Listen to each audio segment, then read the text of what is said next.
نستعينه ونستغفره ونعوذ بالله من شرور أنفسنا ومن سيئات أعمالنا من يهده الله فلا مضل له ومن يضلل فلا هادي له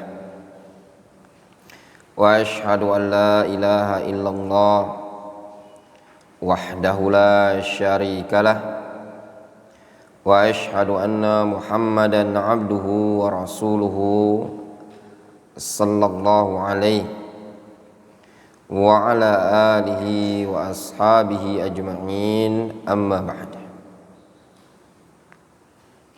Kita lanjutkan bab yang berikutnya. Pembahasan yang ketiga adalah asyirku khataruhu wa anwa'uhu. Syirik, bahaya dan jenis-jenisnya. Syirik, bahayanya dan jenis-jenis syirik tersebut.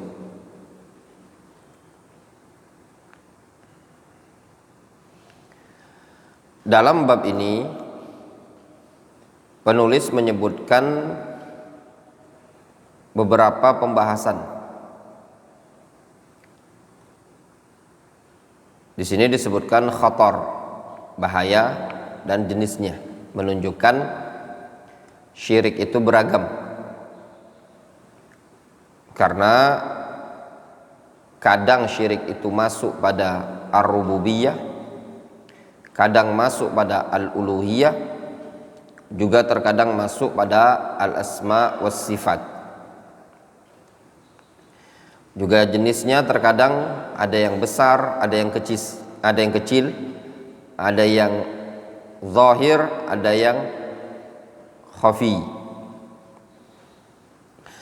Kemudian kata beliau, asyirku yuhbitul a'mala wa yujibu dukhulan nar. Syirik itu yuhbitul a'mal, menggugurkan amalan,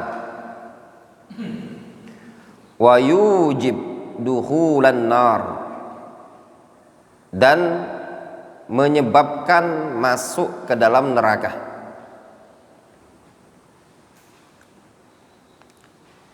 Ini diantara bentuk bahaya syirik, menggugurkan seluruh amalan dan menyebabkan seseorang masuk ke dalam neraka.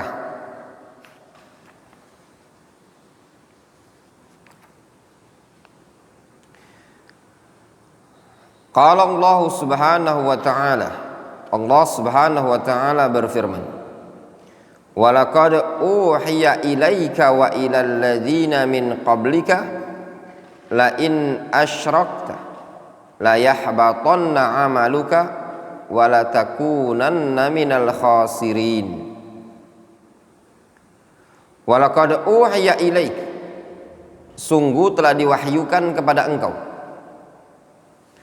wa ilal ladzina min qablika, dan juga diwahyukan kepada orang-orang sebelum engkau, maknanya kepada umat sebelum Nabi kita Muhammad SAW. Lain asyrakta, kalau seandainya engkau melakukan kesyirikan, yaitu Nabi kita Muhammad SAW, la yahbatanna amaluka, niscaya amalanmu akan gugur, wala takunanna minal khasirin, dan sungguh engkau akan masuk tergolong dari orang-orang yang merugi.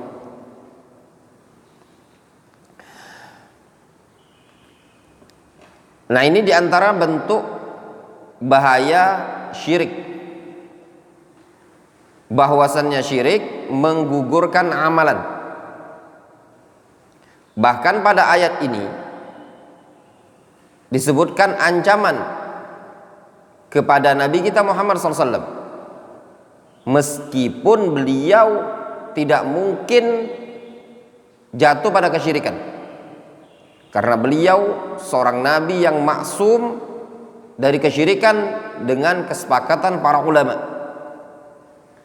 Nabi kita Muhammad SAW dan juga para nabi yang lain adalah maksum, terjaga dari kesyirikan, dan itu yang tepat. Bahkan dinukilkan ijma' bahwasannya Nabi kita Muhammad SAW dan juga para nabi yang lain tidak ada yang jatuh pada kesyirikan. Adapun yang sebagian orang yang mengklaim menyebutkan bahwasannya ada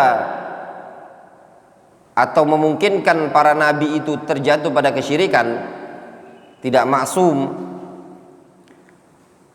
Dia menyebutkan seperti Syuaib sebelum diangkat menjadi nabi, beragama, berkeyakinan dengan keyakinan kaumnya. Ini pemahaman yang salah, keliru dalam memahami ayat Al-Quranul Karim dan keliru dalam memahami keterangan para ulama. Namun yang tepat bahwasannya seluruh para nabi terjaga dari kesyirikan, bahkan dinukilkan ijma'. Faham antum? Ya. Ucap yang anak omong tadi bukan anak ngarang-ngarang, itu disebutkan di salah satu kitab, anak punya semua. Ya. Disebutkan ada kitab namanya Al-Iman Bir Rusul. Anak tidak mau menyebutkan penulisnya. Di situ disebutkan, penulis menyebutkan bahwasanya memungkinkan para nabi, para rasul sebelum diangkat menjadi nabi, menjadi rasul, itu terjatuh pada kesyirikan. Berdalil dengan salah satu ayat Al-Quranul Karim tentang Syuaib. Namun pemahaman yang seperti ini keliru. Sebelum mereka diangkat menjadi nabi, menjadi rasul, mereka sudah terjaga dari kesyirikan. Seluruh para nabi, para rasul. Demikian dinukilkan ijma'. Wa man khalafa al-ijma' faqad akhta'. Siapa yang menyelisih ijma', maka dia telah keliru. Untuk bisa lihat kitab, kalau tidak salah namanya Al-Awasim, karya Ahmad Ibn Ghanim Al-Asadi. Lupa apa Al-Awasim, tentang sirah, ya, tentang sirah, ijma' fis sirah. Isi buku itu ijma' fis sirah, cetakan Darul Asimah.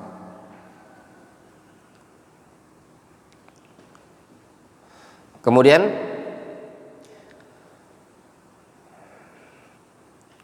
juga dalam ayat yang lain, ya, Allah Subhanahu wa taala mengatakan dalam Al-Qur'anul Karim, walau asyraku la habita anhum ma kanu ya'malun.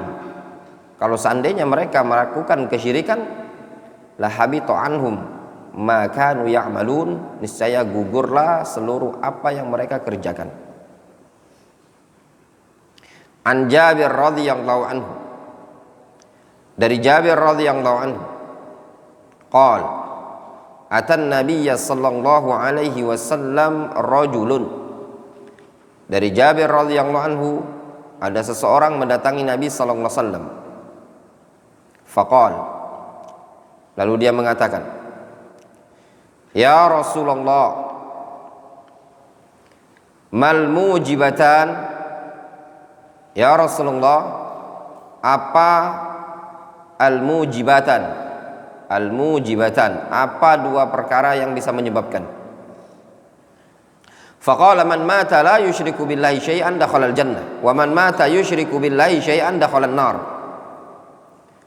Mujibatan, siapa yang mati dalam keadaan tidak menyekutukan Allah, maka dia masuk ke dalam surga. Siapa yang mati dalam kondisi dia menyekutukan Allah, maka dia masuk ke dalam neraka.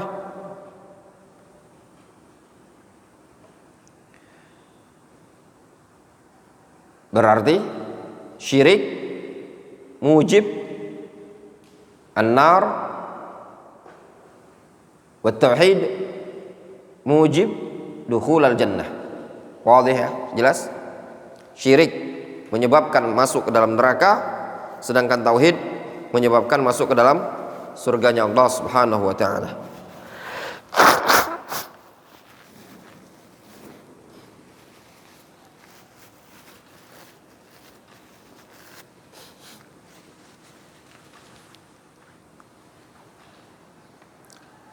Kemudian antum perhatikan di sini ada faedah ya kawan.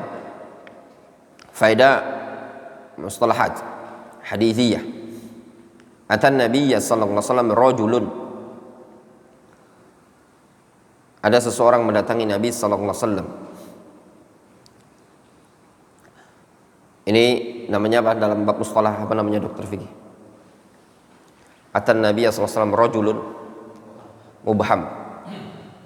Al-mubham fi athna'is sanad atau fi athna'il matan la yadur. Ibham, kemubhaman yang ada di tengah-tengah matan itu tidak mempengaruhi. Seperti ini, atan Nabiyya sallallahu alaihi wasallam rajulun.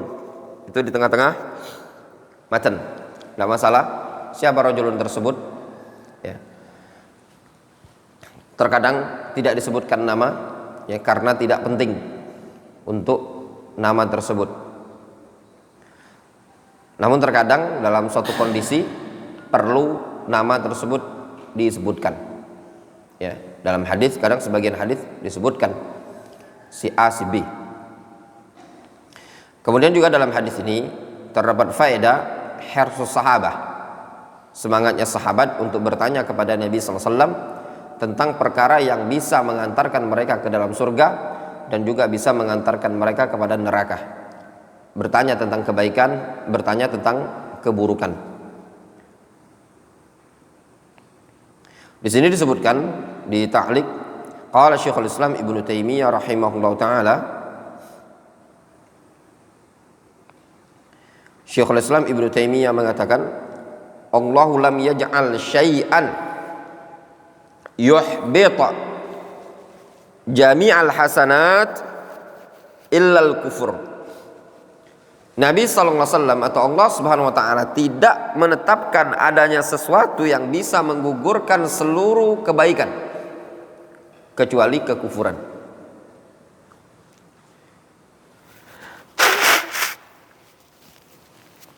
Tidak ada sesuatu yang bisa menggugurkan seluruh kebaikan kecuali kekufuran.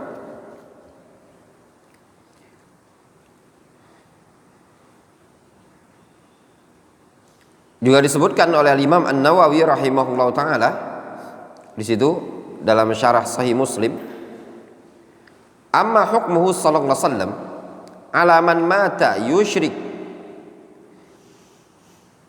bidukhulin nar wa man mata ghairu musyrikin bidukhulihi al-jannah.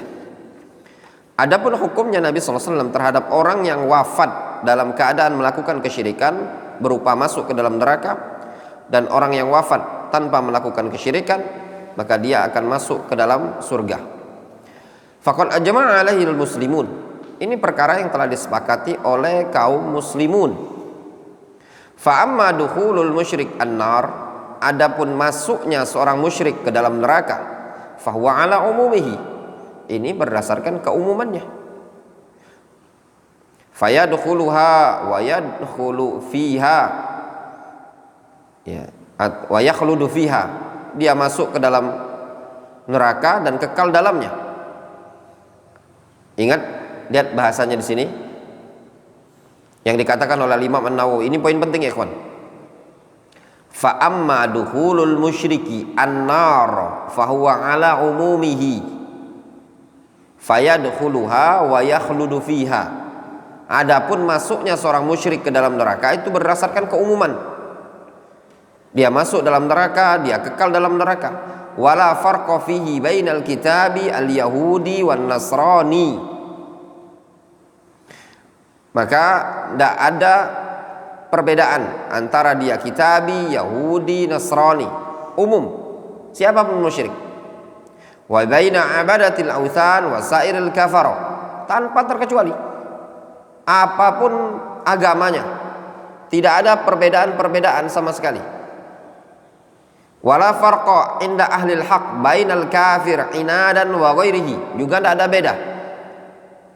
Mau dia kafirnya inad, membengkang dan tidak membengkang. Wala baina man khalafa millatal Islam wa baina man intasaba ilaiha. Antum lihat di sini? Tidak ada perbedaan antara orang yang khalafa millatal Islam, menyelisih agama Islam, wa man intasaba ilaiha, dan orang yang bernisbat kepadanya. Summa hakama bi kufrihi, kemudian Nabi SAW menghukumi kekufurannya, bijahdihi, dengan sebab pengingkaran dia, ma yakfur bijahdihi wa ghairu dzalik, dengan sebab pengingkaran yang menyebabkan dia kufur dengannya dan yang selain itu. Difahami? Baik dia menyelisih Islam atau bernisbat kepada Islam, kalau sudah dihukumi kekufuran dengan sebab itu merupakan pengingkaran dari dia, maka dinyatakan kufur. Maksudnya gini, ada orang bernisbat dengan Islam tapi dia melakukan kekufuran dengan sebab jahad, mengingkari syariat, juga masuk yang dikatakan oleh Nabi SAW ini tadi. Jelas?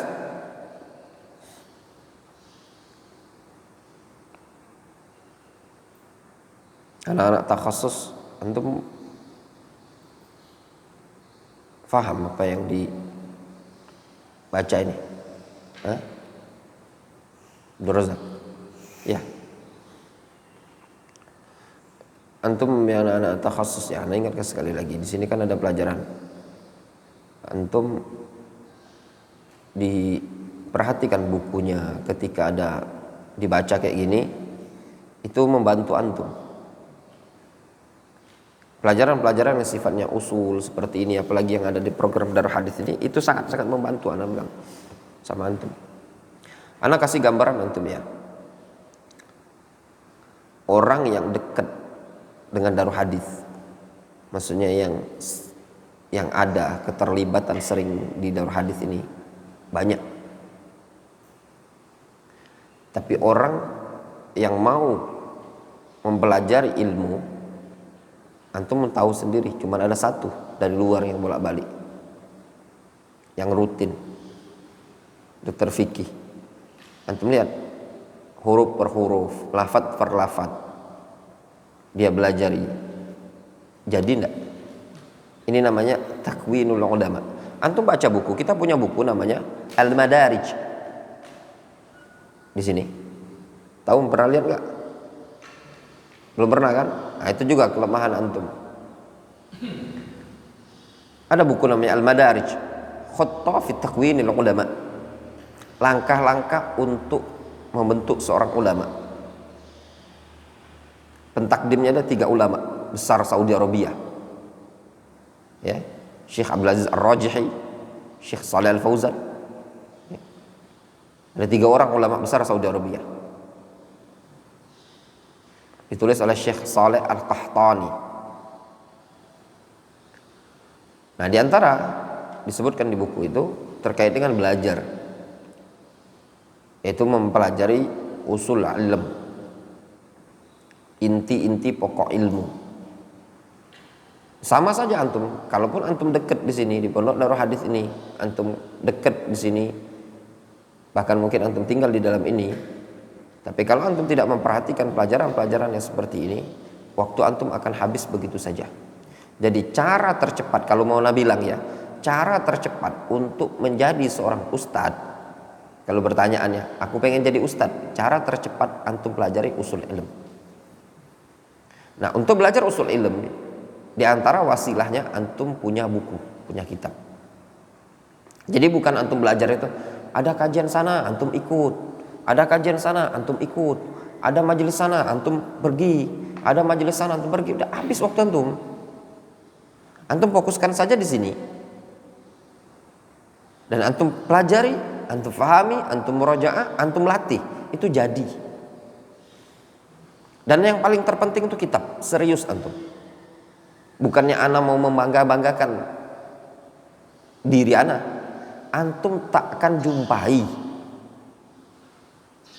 pelajaran yang silsilah, atau mungkin bahasanya terlalu hulu kan ya. Mungkin jarang antum jumpai orang bisa belajar di sini, antum dikenalkan dengan buku. Antum dikenalkan dengan buku. Kita ini bukan pondok pesantren yang cuma sekedar terima orang udah lulus kasih ijazah, bukan. Antum dikenalkan dengan buku. Faham? Antum dikenalkan dengan buku, kitab-kitab para ulama. Kalau dalam ilmu medis tuh ibaratnya antum dikenalkan, kalau dikenalkan dengan alat-alat medisnya, antum dikenalkan dengan buku para ulama, kitab-kitab yang ada. Jadi ketika antum belajar di sini, tolong diperhatikan dengan seksama, diperhatikan dengan baik. Jangan antum habiskan waktu berlalu begitu saja. Sesuatu yang anak bilang ya, khaba wa khasira. Orang yang antum ada di sini berlalu bertahun-tahun, antum tidak dapat ilmu sama sekali.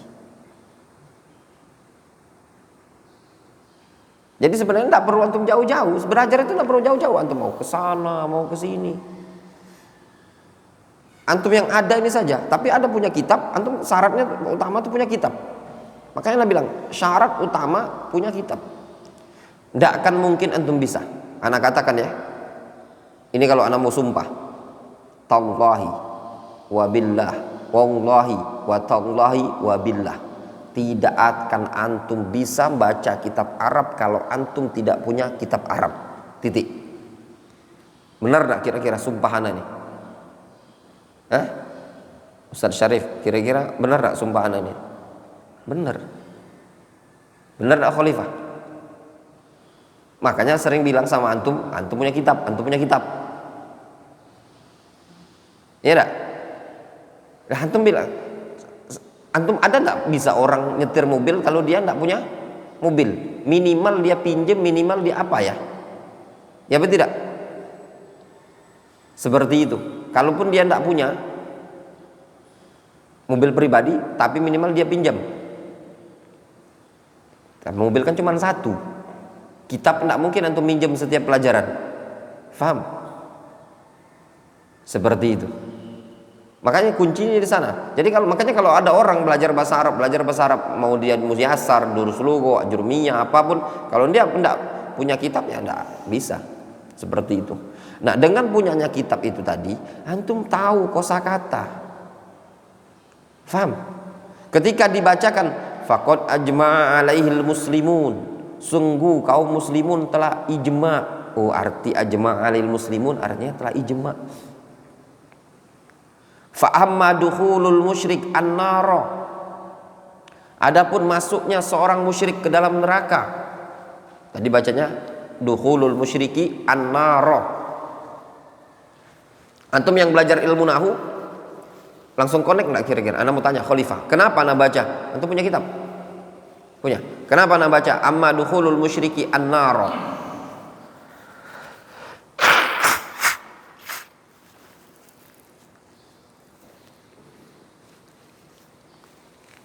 Dokter Fikih.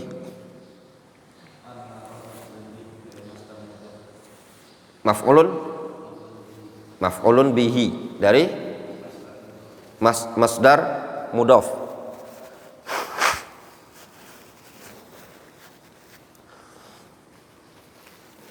Bisa dikatakan seperti itu. Masdar mudhaf ya. Karena bisa beramal dia.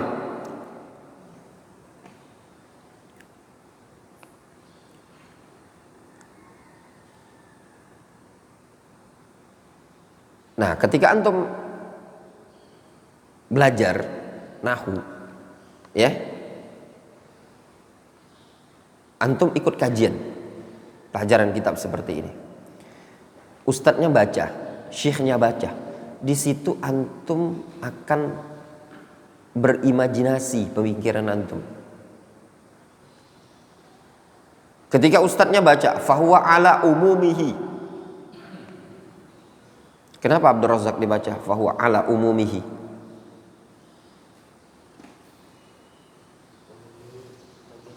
Majrur. Nah seperti itu. Apa sebab majrurnya? Ada ala. Itulah penerapan ilmu kaidahnya antum. Butuh kitab enggak? Butuh kitab. Tapi ketika kalau antum enggak punya kitab, enggak akan bisa. Nah terus ini anak tanbih untuk antum ya. Ini untuk antum. Sebenarnya kabar gembira untuk antum. Ya ikhwan, antum belajar di sini. Ini ngasih gambaran untuk antum. Sebenarnya bukan kendala belajar itu masalah ekonomi, ya, bukan masalah ekonomi, tapi masalah kesungguh-sungguhan antum. Kalau antum sungguh-sungguh mau belajar, Allah yang akan mudahkan urusannya antum. Siapa ustadz yang mau mudahkan? Allah Subhanahu wa taala akan mudahkan. Ya. Kejujuran, keikhlasan antum itu Allah Subhanahu wa taala yang Maha tahu. Ana ingat dulu nasihat Syekh Abdurrahman Al-Adani. Masih sampai sekarang terngiang-ngiang di pikiran ana. Malam hari beliau mengingatkan, antum kalau yang belajar di sini, kalau memang betul-betul sidq ma Allah, jujur kepada Allah Azza wa Jalla, ikhlas, Allah Subhanahu wa taala tidak akan menyanyiakan antum dalam urusan ekonomi kebutuhan. Mungkin Allah datangkan melalui perantara rezeki antum melalui orang lain. Tapi terkadang kita itu butuh ketulusan dan kejujuran. Jadi bukan masalah. Nah, ketika antum kurang tulus, kurang jujur, kurang serius, disitulah ya ikhwan, yang rezeki juga sesuai kadar keseriusan antum. Faham? Wadih. Ana ambil contoh, ya. Wallahu alam. Mungkin itu bentuk kejujuran. Akhuna nasihin. Orang santri yang ada di sini, ya. Ana belum tergambar sebelumnya, dan tidak tergambar sebelumnya, tidak terpikir sebelumnya. Berbeda antara dia dengan yang lain-lain. Walaupun yang lain-lain insya Allah orang-orang yang jujur, tapi mungkin ya ada rahasia tersendiri dari dia. Imah, Allah alam ya, bisa jadi bakti dia terhadap orang tua, dia terhadap ibunya. Yang lain-lain ketika mau ke Yaman, ada yang bantu 1 juta, 2 juta. Antum tahu nasihin itu sampai di Mekah. Ini buka secara publik. Qadarullah salah satu ikhwan menghubungi ana, yang duit itu total kalau nggak salah anak pegang sampai di Mekah 23.500.000. Itu yang anak pegang. Dengan nasihin sudah anak titip duit $350. Dikasih dari 2 orang. Yang sebelumnya anak tidak terpikir. Antum tahu, mungkin Allah SWT persiapkan untuk dia. Karena Nabi bilang sama Nasin, ana tidak bertanggung jawab antum untuk belajar di sini kasih bulanan. Karena bukan orang Palembang, kita tuh mendahulukan orang-orang Palembang ini, Ustaz Syarif, Idil Firhan. Tapi mungkin dia punya kejujuran. Ada sirullah, rahasia Allah di situ yang Allah inginkan pada dia. Kita tidak tahu kan amalan yang tersembunyi, entah mungkin birrul walidainnya, entah apa segala macam. Allah datangkan fa'ilul khair dari sisi yang lain. Ini sebagai gambaran untuk antum. Nah, yang buat antum seret itu tanggung. Gimana nggak tanggung? Jam pelajaran tidur. Jangankan wong lain, jangan boro-boro dokter Vicky. Anak nggak usah jauh-jauh ya. Anak buka.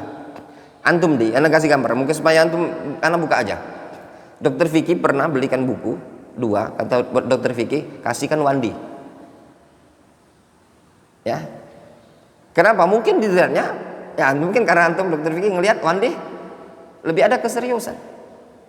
Cobalah kalau antum, kalaupun tidak ada kitab, anak pesan sama antum, kalaupun tidak ada kitab, coba antum jujur dalam belajar. Mungkin insya Allah datangkan orang yang lain membantu antum seperti itu. Ini motivasi saja, bukan antum ngarap-ngarap kepada makhluk, tapi kalau antum jujur, Allah yang akan datangkan sendiri. Kemudian, wa amma dukhulu man mata ghairu musyrikin al jannata. Adapun masuknya orang yang wafat tanpa melakukan kesyirikan ke dalam surga, fahuwa maqtu'un lahu bihi. Itu sesuatu yang sudah maqtu'un lahu bihi, perkara yang sudah dipastikan.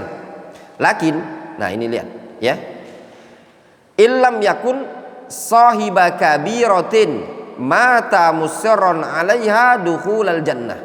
Akan tetapi jika dia bukan termasuk sahiba kabirah, bukan termasuk pelaku dosa besar yang mati dalam keadaan melakukan kesyirikan atau dosa besar yang tidak terus menerus pada dosa besar tersebut, yang terus menerus dalam dosa besar tadi, dengan ketentuan orang yang tidak melakukan kesyirikan dia itu memang betul masuk surga, namun itu sudah pasti orang yang tidak melakukan kesyirikan maqtu'un lahu bihi, pasti masuk dalam surga. Namun illam yakun sahiba kabirah mata musirron 'alaiha, selama dia bukan pelaku dosa besar yang wafatnya terus menerus melakukan dosa besar, sehingga dukhulul jannah awalan wa in kana, maka dia masuk surga pertama kalinya. Namun wa in kana sahiba kabirah mata musirron 'alaiha, kalau dia pelaku dosa besar dan wafatnya terus menerus melakukan dosa besar, fahuwa tahtal masyiah, maka dia di bawah masyiah. Ini kata Imam Nawawi ya, fa in ufiya anhu dakhalal jannah wa illa uzziba thumma ukhrija minan nar wa khalada fil jannah wallahu alam. Namun kalau dia dimaafkan maka dia akan masuk ke dalam surga, kalau tidak dimaafkan maka dia akan diazab, kemudian akan dikeluarkan dari neraka serta dikekalkan dalam surga. Faham antum? Intinya pelaku dosa besar, orang yang tidak jatuh pada kesyirikan, dia ada 2 rincian. Dia pasti masuk surga, tapi ada 2 kemungkinan. Imma dukhulul jannah awwaliyan wa imma setelah ba'da dukhulin nar. Difahami? Bisa jadi kalau dia bukan pelaku dosa besar, dia masuk dalam surga pertama kali langsung, atau digodok dulu di neraka. Setelah digodok di neraka baru masuk surga. Faham? Ini penting yang disebutkan oleh Imam An-Nawawi. Antum ingat ini faedah yang disebutkan oleh Imam An-Nawawi. Ana berharap yang disebutkan di ta'liq ini antum ingat baik-baik. Nawawi itu keberkahan ilmu itu seperti itu, ya. Wallahu ta'ala. Mungkin kita cukupkan dulu sampai di sini. Ana informasikan kepada santri takhassus dan juga santri akhwat ya, santriwati. Insyaallah ta'ala mungkin dimulai hari Senin nanti pelajaran pagi jam 9 insyaallah masuk ke kitab Al-Ajrumiyah, Ta'liqatul Badi'in li Kitabil Ajrumiyah. Wallahu a'lam.